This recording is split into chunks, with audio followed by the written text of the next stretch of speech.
A staggering 10,000 migrant children have gone missing since crossing into the EU over the past 2 years. The revelation comes from Europol's Chief of Staff. He says an entire criminal infrastructure has developed around exploiting the migration flow. Officials say not all the missing children will be exploited, but they simply don't know where they are or who they're with. EU leaders have repeatedly pledged to deal with migrant smuggling.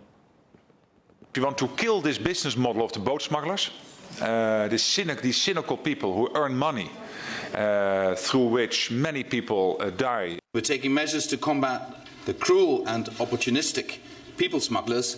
Prevent and fight against migrant smuggling. Go after the smuggling gangs exploiting these people. Save lives, first of all, and disrupt the business model of human traffickers and smugglers.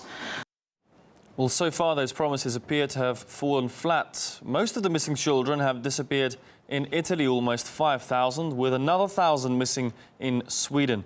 Well, last year, 26,000 unaccompanied minors entered the European Union.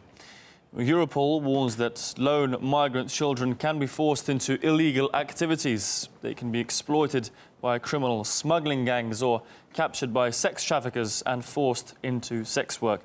Migrant children face danger the very moment they enter the EU, as traffickers work together with smugglers to help refugees arrive. There have been calls for better regulations when it comes to processing the refugees.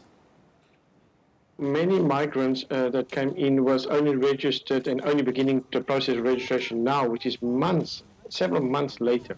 Remember that we have said that last year already from the ECIPS that we foresee many additional problems to the migration issue, and this was one of the issues raised in the risk of people, particularly minors, going undetected in the system.